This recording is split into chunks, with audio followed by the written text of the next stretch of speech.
Welcome to the Preservation Mythic Plus Healing Guide, Season 3. My name is Baz the Healer, and down below you'll see a table of contents if you want to jump to a specific section. And if you're just looking for Season 3 changes, that's where you want to go as well. It's going to be towards the end of the video. I'll also talk about tier there in case that's what you're interested in. Now, we're going to talk over pros and cons of preservations, stat weights, then get into the mastery, the damage, and the healing, and all the stuff that makes this class tick. So, without further ado, let's get right into it. Preservation Evoker. So, why would you want to play this spec? Well, let me pitch it to you. This spec has a couple of hard spots, and I want to be forward about them because I think it's important to know them. We do have some resource problems. While we do have a cool, unique resource in the form of Essence, everything's a cooldown. The only move we always have access to is Living Flame. Everything else is either Essence, its own charge system, its own cooldowns, etc. There isn't a lot of reliable, always online healing. But that being said, other than the crazy positional requirements that this spec has because we have a limited range, and a bunch of our moves are in cones or require people to be in the line of the move. So if that turns you off of the healer, wait, let me tell you about the healing and the damage. Because not only do we hit like a truck, we have great mana regeneration, we have wonderful healing profiles. We get it all, from big heal over times to gigantic burst heals. With a little bit of thought and a little bit of setup, Preservation can take its high mana cost, high potency moves and stretch them as far as you possibly need them. Mastery of the spec makes you feel like you can actually heal anything, and I honestly feel that way every time I play it. It's an absolute joy. You have tons of externals, tons of ways to keep people alive, and it really rewards you for being loose and creative with your spells and healing. And so explore it with me.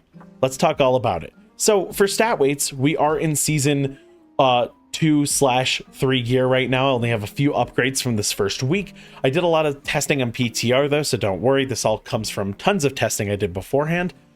Stat weights. Now I don't know how much exact amount of each stat we're going to have this season, but I'll tell you right now, critical does really well with this spec, as does haste. I like having in the 20 to 25% haste department, and I'm chilling. Anything more than that's totally fine.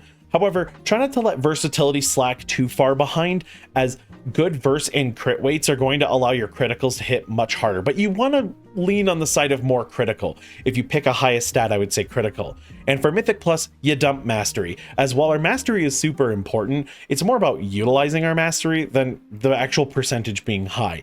In raid, you're going to end up using a high mastery a decent amount, because when you end up hitting more and more targets, that mastery goes an incredibly long way. If you want to see like a trinket and a gear list at some point, I can also make one of those, but I don't have one prepared at the time of recording. I kind of want to just get you in the door as fast as possible. So I'm going to go through all of our moves, starting with damage and then healing. But before I do that, I want to go over our mastery. Healing done to allies is increased by mastery percentage while their health percentage is lower than your own. This means for a lot of your setups, you end up starting with yourself, making sure you have an echo or you have a heal running. Even one of your defensives, Renewing Blaze, restores 100% of damage taken back to you, sort of helping you stay ahead of your teammates so that you can heal them with more potency. And just so we're clear, let's say you're a raider and you really have a high mastery build. You don't really have the gear swaps to swap to something more efficient for Mythic Plus.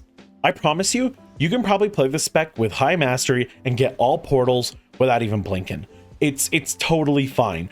It's better to not run high mastery because we don't really need the mastery here, but it's not like it's going to ruin you in any way, shape, or form. So feel free to run it and get some stat weights as you go, right? Maybe you get a good neck or a good ring that's better for Mythic Plus, and then you have a simple loadout, but try not to stress it. Okay, so let's get into the damage because it's sort of the easiest to explain. And starting with Living Flame, this is a damage and a healing move, and it's got a kind of lengthy cast time, except you'll notice immediately it kind of hits like a truck, and that's because it does hit like a truck. So I think my volume's just a touch too loud. We're going to turn that down a little bit. Living Flame, it's a very strong heal, and it's a strong damage move. I highly recommend you get comfortable with this one, but you'll notice these little streaks I have on my screen. Those are essence bursts, and they allow us to use our 3 essence moves at no mana cost and no essence cost. This is good for doing damage, this is good for ramping, and good for a spot of healing.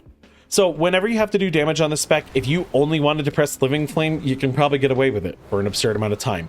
Get Essence Burst and use them to your heart's content. Your next damage move is Azure Strike. This one's not much to talk about. There is a talent that makes it actually worth pressing in 3 target situations, but it doesn't do more damage than Living Flame, and it can't generate Essence Burst, unlike Devastation and Augmentation. So use this when you're repositioning, or if you need a quick instant slow on a target, as your blue spells will cause a slow. Disintegrate is an Essence Spender. Costs no mana and uses 3 Essence, and you channel a beam on someone.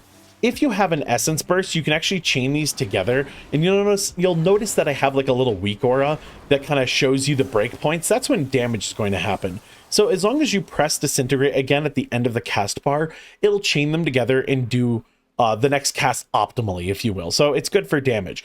This does do more damage than Living Flame in single target with the way we're talented, and it's our major mana return. This is the primary way that you're always going to get your mana back. So mixing in Disintegrates is a good thing. When you're new to the spec, wait for a pull or an end of pull where there's not a lot of damage left to stack up some Essence Burst and burn them on Disintegrates to get some mana back. Or if there's like a more chill pull and there's not as much going on, focus on trying to get Disintegrates out to get your mana back. But as you get better at the spec, you can kind of weave them in the middle of boss fights, and you'll definitely see that in my walkthrough at the end of the video. Flame Breath is a big one, but this is also our first empowered mechanic, and I want to talk all about it. So, empowered moves get charged up, and they have different levels. You have 3 levels normally, and 4 levels with a talent called Font of Magic. Now, we're typically going to be talented into Font of Magic, although I will be sharing a build that doesn't take it. So, if I say level 4 and you don't have level 4, I mean level 3. When you charge this move up, it basically always does the same amount of damage, but when you charge it up, it kind of changes the profile of the move. So a tap fire will turn into a large damage over time effect, with a small amount of the damage being right and up front. However, if you charge it up, more of that damage is right up front, and the damage over time is much weaker. This has an associated talent, Leaping Flames. So let's full charge a Fire Breath. That's some big damage, and there's a small little heal over or damage over time effect on the training dummies. But now I have 4 stacks of Leaping Flames. This means that my next Living Flame will fire off like 4 additional bolts, so 5 in total. If you use this on enemies, you'll hit enemies. If you use this on allies, you'll use it as a heal. If there's not enough enemies left, it'll send the rest of them to go heal, and that won't break your combo. More on that later. So, we also talent for this to hit a little bit harder and to be a heal for 70% of damage done up to 5 targets split evenly among them. This works the exact same as Ancient Teachings of the Monastery, so if you're a Mistweaver player, you know exactly how this heals. So, it's a nice heal, it won't break combos, and it sets up your Living Flames to hit like a truck to be AoE, right? So this is a really important move. Typically, your pull will start with a Temporal Anomaly, and then you full charge a Fire Breath, throw your Living Flame, and then do whatever is needed of you, right? Maybe that's when you send off your Dream Breath and start your heal over times or whatever, but that's a typical pull. Now, we have one more damage button, and it's quite literally a damage button, and it's Deep Breath. Deep Breath flies you into the air, hit a bunch of targets for a bunch of damage, and that's it. 2 minutes. Well done. Now, you might be wondering, well, isn't there a talent? Yes, there's a talent that makes it a stun, and it's a 3-second AoE stun. Quite powerful. If you couple this with a pressing roar will make targets take more crowd control for a little bit. So if you send an oppressing roar and then Deep Breath, you'll get a 4.5-second stun on all of those targets. It's really cool stuff, and you can kind of send them together. Although it's important to note that if you do end up taking Overawe for Enrage weeks, just note that you'll desync it from your Deep Breath, and that's okay. Deep Breath is just a damage button or another stop button, whichever you want to use it as. In higher level keys, you'll end up planning when and why you'll want to stop things, but early on, you can just let this rip and get some extra damage in. Okay, so on to the healings. Before we talk about heals, there's one heal in particular I want to talk about, and I also want to remind you, the Mastery. We do more healing if our health percentage is above the target's percentage. So let's talk about Echo. Echo is a 2 essence cost move with a small amount of mana attached to it. It does a little tiny bit of healing, but it replicates heals. So I just echoed 2 targets. Let's say I heal a 3rd target. you'll notice that the living flames all just jumped to everyone with an echo. First of all, those are all real living flames, which means if you throw a temporal anomaly and then you hit living flame, there's a chance that any one of those produces essence burst, which is really nice for getting a ton of essence bursts in a moment's notice. But replicating any heal that is not an emergency cooldown is huge. I'm going to heal 4 targets with my Verdant Embrace. Boom. And I just did. So use echoes to set up for big combos, and use echoes as your primary method of healing. You sort of set up with echo and then you cash it out with something. I have an entire video about how combos work, and while I'll be going over 2 very important combos and the stasis combo in this video, that video does a much more in-depth look at combos if you want to go over them. The other move that produces echoes is Temporal Anomaly. This will produce up to 3 echoes on targets. Now, it's half potency. So instead of being 105% replication of a heal, it's only 45%. But you can't overwrite a pre-existing echo with a weaker echo. So let's say you were to echo yourself and echo a nearby friend. When you throw Temporal Anomaly, the echo will go on other targets first, which is very preferred when you're trying to heal your whole party. And echoing yourself is a good idea because it helps you get another full potency heal out of whatever you do, and that's going to be better for your mastery. Remember, you don't want to over focus on yourself, but if you can do simple little optimizations like that, you'll be getting more mastery, which means more healing for everyone else. So let's get back to our basic heals. Living Flame is a heal and a damage move, but as a heal, it's been buffed quite a few times. First of all, with the way we talent, it does end up doing quite a bit more damage and healing through Life Force Mender, and Cauterizing Flame. Excuse me, Enkindled. That's the Cauterizing Flame is one of the best moves in the game, but Enkindled. So it's a good single target heal, right? If you got nothing else to do and you want to top someone off, this is a fine way to do it. And with a high crit chance, and due to this potency being pretty big, yeah, 166k crit is pretty decent at 446 item level. Note that right now I have 591,000 health, so that's pretty chunky if you ask me. We're going to have even more health, which means it'll be even stronger due to Life Force Mender, and that's good. However, this isn't the heal you're going to use a lot. You're going to use this to cash out essence, or not essence, echoes that are about to burn out, to give yourself a little more essence burst, or just because you don't want to spend a bigger button on healing. So let's say like, oh, we took some damage. You know what? I'll just lightly heal us with a Living Flame, and maybe use a few reversions and try not to worry about it because you're not trying to expend your Spirit Bloom or your Dream Breath or your Verdant Embrace, etc. Now let's talk about our 2 big spells. We have Spirit Bloom and Dream Breath. Dream Breath works the exact same as Fire Breath, except it's a much wider cone at 90 degrees. This cone heal, when you tap fire, is a heal over time. And if you hold it down, it's again more potent up front. But you're going to use this as a heal over time often, as it's the bread and butter of most of our combos. Most preservation combos end up looking something like this, where you get a few echoes out, you throw a Temporal Anomaly, and then you Dream Breath everyone, and it's just this gigantic heal. This is, generally speaking, the #1 healing source in my dungeons, followed by Fire Breath as a heal. So it's good, it's useful. Throw a Temporal Anomaly, echo yourself, Dream Breath, and you're absolutely pumping heals as far as I'm concerned. Now, the other one is Spirit Bloom. This is just a fat single target heal, but the more it charges, the more targets it will hit. First rule about this move, it will always target the person you mouse over. So if I mouse over this training dummy and charge it all the way up, I will always send a heal to the training dummy and then anyone else who needed a Spirit Bloom heal. But also, this utilizes smart healing, and if you raid with preservation, you know exactly how smart healing works. It tries to deliver more heals whenever possible, so it won't try to target people with echo first. It'll try to target low health targets that don't have echo. Then it'll start targeting people with echo if there's no other available targets.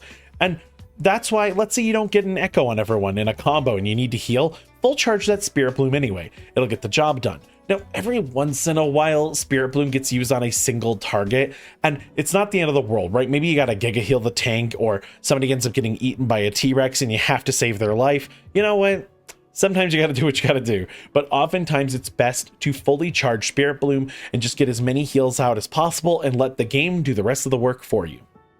Reversion. So you might hear me say, don't mind the tank. You're not trying to hit the tank. Don't worry about the tank so much whenever you play the spec. And the reason is we have reversion. It's a simple little heal over time. It's nothing to really write home about unless you're talenting into the reversion talents that receive more healing when you have a reversion. It's a good enough heal over time. You echo it, it's even bigger, right? Now it's going to be ticking 2 different ticks at the same time. It's much better. This is great. However, if it criticals, it'll extend its duration, wahoo, but also there's a talent, Golden Hour. Reversion instantly heals the target for 15% of damage taken in the last 5 seconds. This is massive, if you ask me.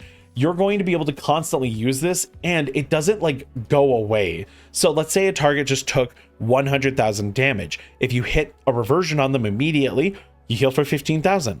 Let's say you heal them 1 second later. Well, then you'll still heal them for 15,000 because they still took 100,000 damage 5 seconds ago, even if we're now at 2 seconds ago or whatever. As long as it's in that 5 second window, it's good. This means for tanks who take tons of damage and reduce some of it and have absorbs and all sorts of stuff, and they'll heal themselves back up to full, and then they get chunked again, tap reversion. You'll just blast their health bar. I think I hit an actual 1 million golden hour on a Death Knight tank in raid on Mythic before. It was during experiments. They popped Purgatory. It was the end of the world. I just hit a reversion on them for fun. And yes, I got about 1 million on them. So you can get some ridiculous numbers through Golden Hour. And if you want to really laugh, come to the training area and just reversion these training dummies to see the number 84 million show up. You can still use this on your teammates with, say, like an Echo reversion. And yeah, you do get an extra, double up on that heal. It's not a bad thing. But I use this as a last resort on teammates, or I'll just pop a single one on them because I'm not worried about the tank. And it'll golden hour heal them and then a little heal over time. It's great to add more heal over times to help someone's health bar ramp back up to full. You'll see that in the examples actually, but save it for tanks more often than not. Thank me later. Okay, Emerald Blossom. This is a 3 essence, 12,000 mana cost heal. And honestly, the tooltip reads that it doesn't heal for very much, only 57,000. And yeah, you know what? It doesn't feel very good to use when it's not stacked up. If you run the Blossom build in raid, you'll notice that this move is awesome. However, usually the Blossom build's awesome because you're getting a ton of free ones and because of the way Font of Life works, or Cycle of Life. What's the name of that talent for raid? Cycle of Life. But in Mythic Plus, we don't really run that. However, we do run a talent called Ouroboros, which lets us stack our Emerald Blossom healing up by 30% up to 5 times. And these stacks never go away, by the way. They just sit there waiting to be used. So if you throw a fully stacked Emerald Blossom on someone, it actually heals for a ton. Combine that with a bunch of echoes, and it's one of the best heals in the game. So during some essence bursts, it's a nice free heal, and if you gotta spam a couple of them because you're moving around and don't have time to cast, that's fine too. But Emerald Blossom with Ouroboros turns into a nice little backup heal that, as long as you're pressing Echo, which you will be pressing Echo quite a bit on this class, it'll power up. No, it only works on standard echoes, not on temporal anomaly echoes. That'd be kind of broken.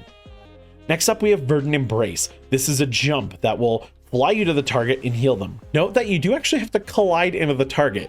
If you get knocked up or interrupted partway through the jump will be completely wasted. However, you can always Verdant Embrace yourself and use echoes to say Verdant Embrace someone else without jumping to them, in case you're ever scared about flying across the map. What makes this talent so important is Lifebind. Verdant Embrace gives somebody a 40% heal share for 5 seconds. This might not sound too crazy, and honestly, it's kind of hard to utilize if you're not used to it, but you use this with the emergency cooldown Emerald Communion, and watch what happens. So I'll echo a few targets, I'll Verdant Embrace, pop hover, Emerald Communion, and then look at that. I'm sharing my heals with my teammates. Note that the temporal anomaly version of that was a little weaker, but it's a really great emergency heal and good setup if you know you're going to need it. So Verdant Embrace also has one other use case. It's for a talent called Call of Ysera. I'll be going over both the Call of Ysera and non-Call of Ysera builds later in this video, and I want you to know right now, because this has happened in my comment section as a small war before, please, Call of Ysera is viable. You can run this, you can run without it. Both are totally fine playstyles.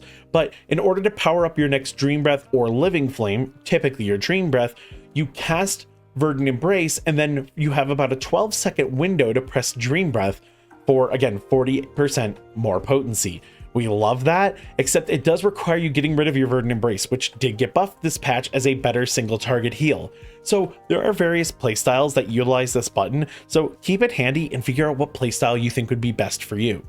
Finally, one more time to talk about Temporal Anomaly. Yes, this move delivers echoes, but it also delivers shields, and you'll notice that it goes quite far and will shield a ton of targets even if it doesn't deliver a bunch of echoes. Don't sleep on this move. You're not going to save someone's life probably throwing a Temporal Anomaly for its shield, but the shield actually gets a lot of work done for us, so I'm happy it's around. Although I do miss the days of Season 1 where it pulsed slowly, crawling its way across the arena, and you could apply many shields multiple times. That was super fun. Now, I have one more heal to go over before I hit some of our other spells up, and that's Stasis. Stasis holds 3 moves, and then after holding the 3rd move, it'll incur its cooldown, going from a minute 30 to finally ticking down to a minute 29. You also have 30 seconds once you do that to reuse Stasis and launch it as a heal. You can end it early by clicking off of it, and I believe while stunned in other various crowd control effects, you can also click off of Stasis to let it rip, which I find quite funny. But my rule for this move to make your life a little bit easier is try to fit 2 big spells in it. The big spells being Spirit Bloom, Dream Breath, and Temporal Anomaly. If the TA is at the start of the move of your Stasis, that's going to make whatever you do much burstier afterwards. Or you can leave it at the end of a combo to set up your next combo, which is kind of optimal, but not always the setup I have planned, so you just make it work. Pop Stasis, let's say we throw a Temporal Anomaly and a Dream Breath, and then let's say I don't have anything else to do for a little bit, and so I'm actually like doing damage, you know, hitting monsters, blah blah blah blah blah. I've had no healing to do, and then oh, TA's back up, toss it. Now my combo goes Temporal Anomaly, Dream Breath, Temporal Anomaly, which is kind of godlike if you ask me. And now I have 30 seconds, 21 now, to let loose this Stasis and use the healing in it. But it'll also remember the level in which we charged our breath spells in our Spirit Bloom. So it'll remember what you did, and when you have to let it loose, there it goes. It'll also break a channel, by the way, if you're not careful. But notice, we got a nice big heal, a double Dream Breath on a bunch of these targets, so they're all healing quite nicely. And then there's an echo on some of them, because the move ended with a Temporal Anomaly. This means that we can then combo again without pressing Temporal Anomaly, sort of saving on cooldowns. And with a 1.5 minute cooldown, it's up pretty often. So my recommendation is to use this move often early on. You're going to have access to emergency cooldowns that will help you kind of bridge the gap of any mistakes that you make. So get comfortable with Stasis early so you can use it in really unique and dope spots as you play. I typically use it almost on cooldown just to make my life a little bit easier, and that tends to do the trick. I'll only really hold it for certain boss fights or pulls where I'm going to know I need it. Naturalize is our Dispel. It's just poison and magic, right? Standard Dispel affair. If it doesn't work, it won't go on cooldown. Enough said. Cauterizing Flame, on the other hand, also doesn't go on cooldown if it doesn't actually work. But when this one works, it heals the target and it dispels everything but magic. Poison, curse, and disease, and bleed, which is a new one and a very useful one. Being able to stop bleeds is a huge boon to the spec. This doesn't mean you can just bring an Evoker and all your Dispel problems are dealt with, because it still has a 1 minute cooldown. However, it is a very strong best in slot Dispel, and basically every Evoker, DPS or otherwise, should have it, and if they don't, I worry. Now, let's go over the emergency cooldowns real quick, starting with Tip the Scales. Tip the Scales is one of our pre-casts we can actually do at the start of a dungeon. So the moment you walk into a Mythic Plus, you can kind of just pop this and sit on this forever, because now your next empowered spell is maxed out already. This is great for damage, this is great for healing. However, I recommend that you use this as an emergency heal when you're new, and then as you get better at the spec, you'll be able to start incorporating it in other ways. So this is a nice emergency cooldown. But remember, instant full charge means that you can use Fire Breath as a heal and do some damage. Lots of fun ways to use it, so play around with your Tip the Scales and keep it nearby. Rewind is sort of the simplest of all of our emergency cooldowns. Rewinds 33% of damage taken in the last 5 seconds by all allies within 40 yards, and it always has a minimum healing amount. So great little 4-minute, one of the best in slot reaction heals in the game, and it's 100% better outside of raid. So that means in Mythic Plus it's doing 66%. Now there are some talents that augment it, such as either having 2 4-minute charges or having this move on a 3-minute charge. I don't run those talents anymore, but you might find them to be particularly useful. So feel free to play around with your rewinds, but honestly, I really like this spell, and I've used it many times to get me out of a bind or a really terrible spot.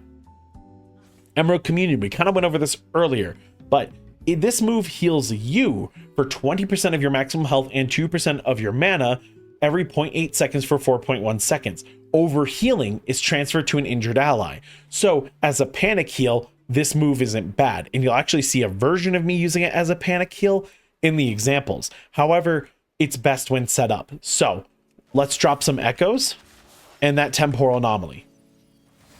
Okay, then I Verdant Embrace a target, pop Hover, pop Emerald Communion. And this is going to heal everyone for a portion of my own self-healing, as well as any of the health spilling out of the top of my health bar. This is a massive combo. It's some of the most healing you can produce in this game in a single cooldown. It's really good, but it does require some setups. Using it as an emergency is fine, but if you can set it up, you'll get more out of it. Now, there is a talent that lets you use it while moving, and I don't ever want you to take this, because you'll notice I say pop Hover, because Hover lets you cast moves while moving, and that lets you cast Emerald Communion while moving.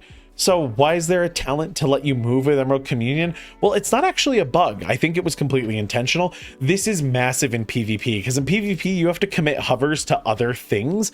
You can't really always save a hover for Emerald Communion. And in PvP, it's much easier to pop this and heal your teammates with it with very little setup. So it's not necessarily a bad thing that they just take a movement talent to get one more movement. But you in PvP, or PvE, excuse me, should not be taking this. So pop Hover and let it rip. Also, here's Rewind. It's very silly in here. Okay, onto our crowd control and utility moves. First of all, defensives, Obsidian Scales. You get 2 charges with the Wavy talent. It's a 30% DR. Not much else to talk about there. It's good, 10 out of 10, it works. 12-second duration. Renewing Blaze is also a 1.5. You can reduce this to 1 minute if you prefer, but 100% of damage you take in 8 seconds is then healed fully over 8 seconds. Super useful move, great for keeping your health bar topped. You typically send this with an Obsidian Scales. However, if you want to decouple them to have a third defensive, that's fine. And speaking of, let's talk about the 4th and 5th defensive, although these are external. Time Dilation quite literally turns a friend into a Brewmaster. They're going to have 50% stagger, meaning over the next 10 seconds, 50% of the damage they take is dealt over time over 10 seconds. So you're going to see this in the examples during the T-Rex fight, Razan, but Time Dilation does a lot of work. It's one of the best externals in the entire game. Use it to save a tank's life, use it to make a temporary tank out of like a warrior. It's a great time. So Time Dilation, highly recommend. Keep this one close. It's also only a minute cooldown, which is crazy to me.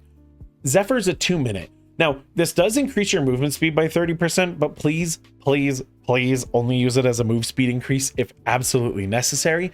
This move provides 20% avoidance, reducing damage from area of effect attacks for 8 seconds to you and 4 nearest allies. So in Mythic Plus, you pop this and suddenly you're taking less damage. Now, avoidance triggers all the time because there are so many things in this game that count as AoE, like swirlies, ground patches, bombs, the wind in Vortex Pinnacle, the assassins jumping behind someone in Vortex Pinnacle. And while this is season 2 information, if there is something like a cleave or a frontal that can hit multiple targets, it's probably dealt with avoidance. Now, let's say there's a bolt volley that goes off and hits multiple people. Those are multiple single target spells, and that will not work with avoidance. But if there's any kind of mechanic that puts a circle on someone and does damage to anyone around them, avoidance works. So this is a best in slot defensive, and you're going to be so happy that you have it nearby. Other utility includes Blessing of Bronze, which is going to reduce your movement abilities by 15%, and it picks one for each spec. So for us, it's our hover, which is what puts it at a 30-second recharge. For some, it's like a heroic leap on warriors, and I want to say it might be leap of faith on priests, which is weird. I know Time Spiral gives them a charge of leap of faith. I don't know how I feel about that. So on to crowd control. Landslide is something that we get because it's simply a way to one of the disintegrate talents, and it's early in the tree, but disintegrate will root targets that get hit by landslide. I should have maybe hit the training dummies. It's a root, it breaks with damage. Good to maybe stall a Spiteful or to hold back a mob.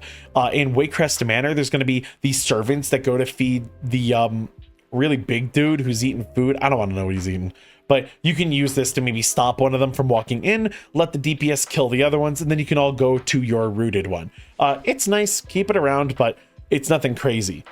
Tail Swipe and Wing Buffet are two racial CCs you have.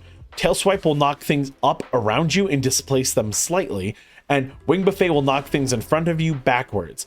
And there is a talent that will reduce the cooldown of one of these moves to 45 seconds. However, which one do you pick? It really depends on the week. For Sanguine and Spiteful, I recommend Wing Buffet, but for a generalist knockup, I like reducing Tail Swipe's cooldown because it's just kind of consistently good. Now, we've already talked about Deep Breath, but that is also a stun with the way we talent. And don't forget about Oppressing Roar, which will extend the duration of any crowd control effects, allowing you to get some unbelievably long stuns on the enemies. So one of the most important utilities on this spec is hover. So hover can be done in a direction to dash, or can be done in place. Hover also stacks with itself for duration, but this allows you to move and cast. So you can use this to do damage, you can use this to do healing. It's a really great button. However, none of your empowered spells will work during this. You have to actually plant and use an empowered spell every time, even with hover running. Hover's good. We talent for 2 charges, and it's good that we have 2 charges because there are a lot of times there's a boss fight mechanic going off and everyone's moving around, and it's best that you were able to press hover and still do your job with it. Very useful. We do have a kick. It's a short range 25-yard kick with a 40-second cooldown. Kind of meh, but it's a kick, so we take those. Also, we have access to Bloodlust, which, you know, is 30% lust for 30% haste, excuse me, for all targets in a raid. It lasts for 40 seconds, which is crazy. And it goes on cooldown for 5 minutes, but you have exhaustion for 10, so you can't receive another effect of Bloodlust until that timer's up. Also, it turns you Rainbow Dragons, which we love. I love Rainbow Dragons. I'm not going to go too deep down the talent page here because there's so much to do here. I just want to share a couple of example builds. But first, let's talk about this left side tree. Let's say it's Incorporeal week and you need to have Sleepwalk. Well, you know what? Just grab a CC move and put it into Sleepwalk. Easy enough. Let's say you're playing with some pugs and you're not so worried about crowd control, but you want to keep them safe. Well, then maybe you go Rescue into Twin Guardians. Rescue will pick someone up and put them down and won't break their channel, which is super cool. However, Twin Guardians will give you a 30% max health shield for 5 seconds. I don't run this talent very often because it's kind of hard to coordinate in pugs, although it is worth taking if you're in coordinated groups, so fun to play with, maybe get used to it. There's also a chance that you go into Ancient Flame. This means after Emerald Blossom or Verdant Embrace, your next Living Flame is 40% faster. That can be kind of nice. You also might go into Overawe during Raging Weeks, because this is an AoE D enrage, and the more targets you hit, the more you reduce the cooldown of Oppressing Roar. So very fun talent, but this will decouple it from the stun of Terror of the Skies. Now, there are some more talents here you can play with, but I want to just advise you against a few. Protracted Talons is fun, but this is only more damage in 3 targets or more, and you're not generating Essence Burst. So this isn't typically taken, but if you want to slap just a little bit harder, you can grab this if you want, but I wouldn't over prioritize it. Unravel's like a good move. It does damage to shields, and it's actually quite good, but like there aren't enough like shield fights in the game where I felt like I could grab this safely and it felt worthwhile. I kind of hope we get some mobs with some serious shields that feel like Unravel's worth pressing for. I think that could be kind of fun, but for now I haven't been taking it. And some of you might want to go Source of Magic, because Source of Magic is, well, who doesn't want to give a nearby friendly healer mana whenever they use an empowered spell? But you can't put it on you, which does make potent mana below it, doing 3% more healing and damage for healers. Yeah, really nice, but can't give it to yourself. Make sure you grab this in raid though and give it to a friend. On the right side tree, this is a very competitive meta build. Some players like to remove these middle talents for more healing talents, but I don't play that way, and I've had no problems with the extra damage and healing from Flame Breath. It's actually, again, one of my best heals, but also as the seasons go on, Life Force Mender ends up becoming stronger. I highly recommend that you use these, so I'm going to be going off of those builds. Temporal Anomaly and Resonating Sphere would allow echoes to be delivered. I want you guys to be able to pick other talents here, because Nozdormu's teaching is quite fun, but it's just not worth it. Temporal Anomaly is such an important part of our kit, and delivering echoes is huge. If a developer ends up watching this, my one request is that I would love to see Resonating Sphere baked into Temporal Anomaly by default, so that this move felt like it was mandatory, but then we can maybe have a choice node down here with a little more flavor. It'd also be nice to maybe say I don't want to go this choice node, and I can pick other choice nodes or other talents on the tree. I don't know if that would make us too broken, but it's sort of the one request I have left for this spec, because I really enjoy it. Now, in terms of points, we have a couple things we can play with here, but let's start with one of the basic ones. Many people like to run Call of Ysera, and this is an extremely basic way to have a slightly stronger Dream Breath at all times with 15% better, and you can stack it with the 40% stronger Dream Breath of Call of Ysera. This is incredibly viable and incredibly strong.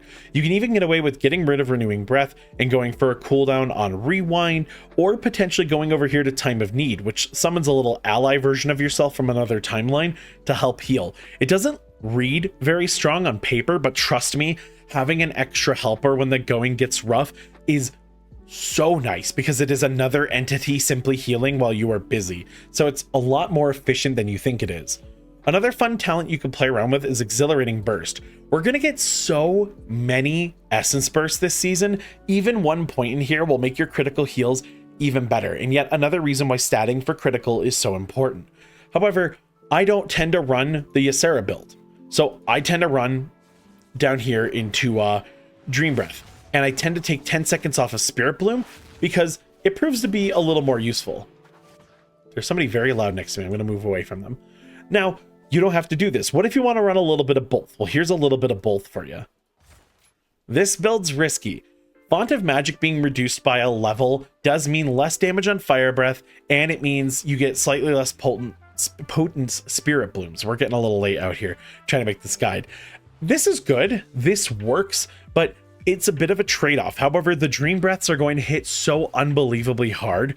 It's going to be able to cover mechanics and do more work for you than ever before. Honestly, experiment. And while my favorite version of the build still involves running, you know, things such as this, or sometimes I'm feeling real spicy, I grab Dreamflight just for fun because it's not a bad heal. So sometimes I take this when I'm feeling myself, but play around with the tree. There's a couple of good choice nodes and ways to play. I also did make a green build video at one point, and thus if you want to watch that video and see how that experiment went, feel free, but it sort of left me realizing that Temporal Anomaly and Resonating Sphere are very important to our kit and hard to give up, but I actually really liked that build and had a lot of fun with it. So play around, experiment, and enjoy it, but as long as you understand why I'm picking the core talents, I won't be upset if you want to play around with them. If you've gotten to this part of the video, you're probably asking what's different in season 3 and how do I use this tier set? So I might have mentioned it earlier if you've been watching the whole time, but Temporal Anomaly now delivers 3 echoes, not 5. There's a few things to note here though. While this does kind of suck in some regards, you have to remember that echoes don't get replaced. So if I echo the 2 targets here, myself and this training dummy, Echo won't get delivered to us, but will actually get delivered to some of the training dummies down here. So you basically just echo yourself and throw the temporal anomaly and you get a similar result. Furthermore, because of smart healing, the game will try to prioritize people without echoes for things such as Spirit Bloom. So if you have a decent temporal anomaly setup and you have all your echoes out, just charging up the Spirit Bloom to full will likely get the heals exactly where they need to go. Furthermore, if you need to Giga Heal a specific target, you can always put the Spirit Bloom directly on that player as you charge to confirm that they get the heal.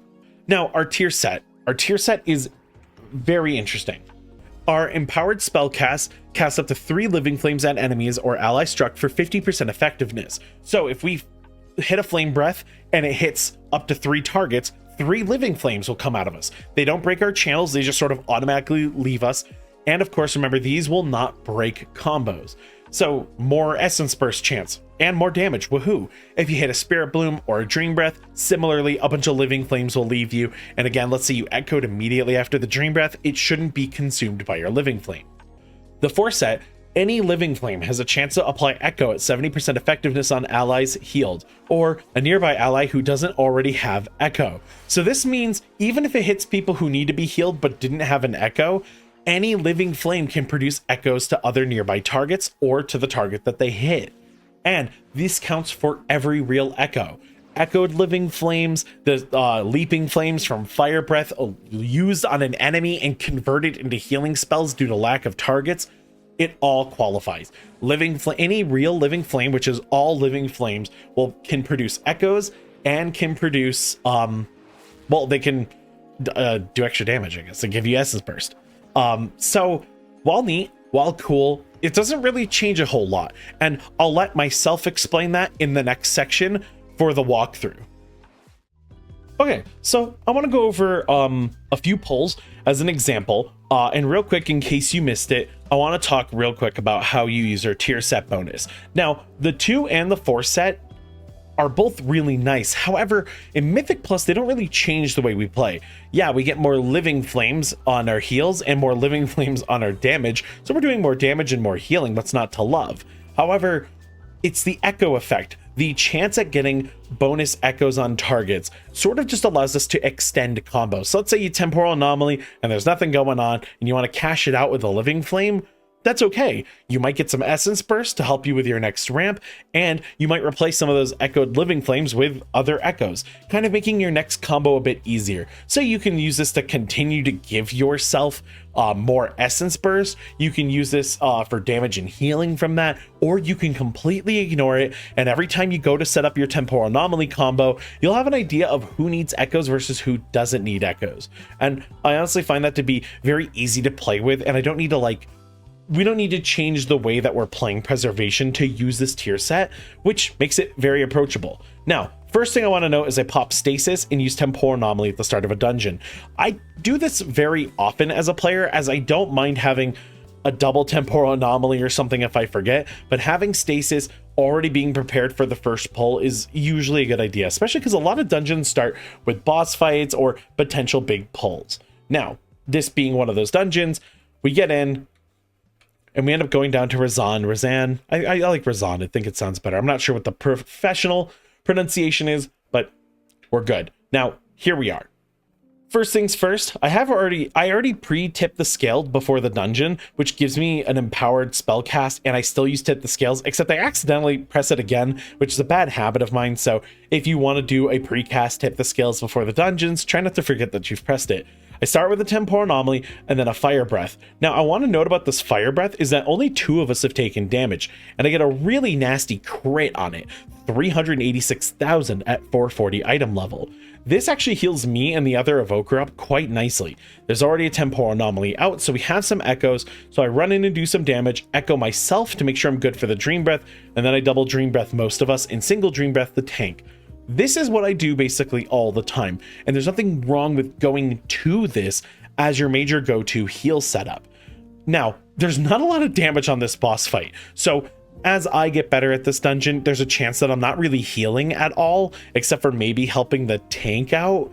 So you know, maybe you don't actually act like this in higher level play on this boss fight. However, I think it's still a good example of showing sort of how this works. Also, please excuse any of the crunchiness. That's just VLC media player having a problem with me. I set up another temporal anomaly, and I realized that the next pursuit is going on the demon hunter who is next to the boss. This makes me quite nervous. So they end up getting picked up. My first response is to time dilate them, because as you might have saw how fast their health bar went down, they are absolutely not surviving if I don't time dilate them. So I hit them with a time dilation, and then I single target Spirit Bloom them. That's one of those rare scenarios where single target Spirit Bloom gets used. It's not a great use of it, but this was kind of, oh, I need to heal this person, and they're still dying too fast. So I Verdant Embrace them and hit the Emerald Communion so that I can share my heals with them and keep them alive. And this plus a few other heal over times keeps them nice and healthy as they come out, and the stagger starts dropping and they're good to survive. I let loose the stasis to kind of get ahead of my combo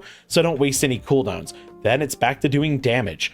Throw a temporal anomaly for my next setup, disintegrates, and I'm good to go. This is very much what you do in every fight until you know exactly where a heal might need to go. It's a great blanket setup for when you're still learning something. And honestly, even at higher level play, this still ends up becoming your go-to setup. Now, I end up getting targeted with Pursuit and run away. However, here's another way you can heal the party. Throw a temporal anomaly at them. Yeah, they're in the other side of the world as far as I'm concerned. And look at that. I've given out 3 echoes, and I can echo another target now that they're in range if I needed to. But we end up just doing damage and killing the boss. But I still end up throwing out a Dream Breath to set us up in case anything happens. I might as well be prepared for what's next. I don't know how close the next pull is. Well, the next pull is technically right here, and the heal over time is not running. My move's almost off cooldown, and I still have access to things like Spirit Bloom, a 3-stack Emerald Blossom, and I can set up a new stasis if I wanted to.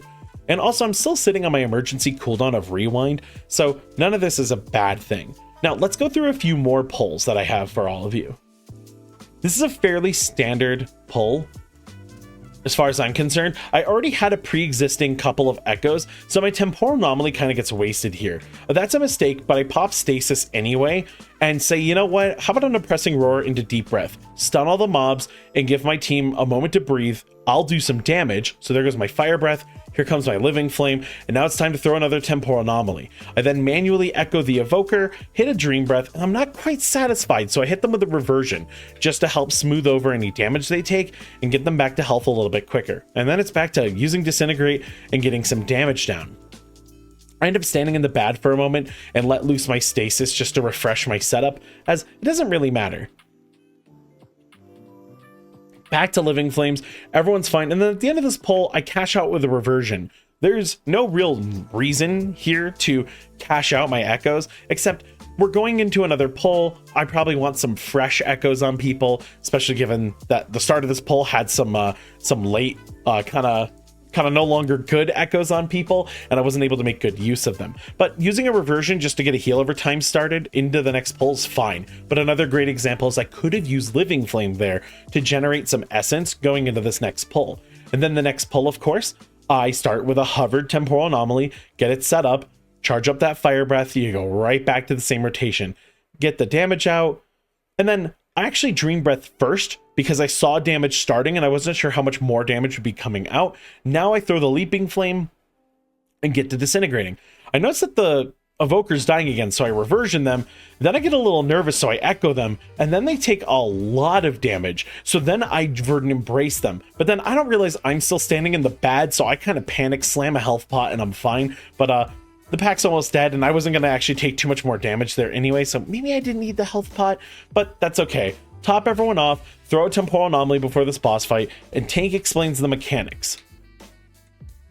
We have to take out all these totems at relatively the same time. Notice that we're all split up, so I throw my Living Flame, and then I tap fire a Dream Breath pretty quickly. Notice that this heals people who are nowhere near me. The warrior's actually just genuinely out of range of me.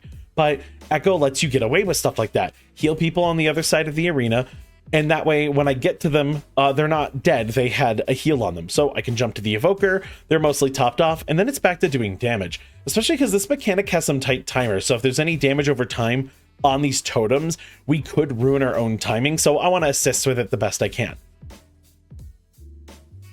Full charge Spirit Bloom here to try to hit people.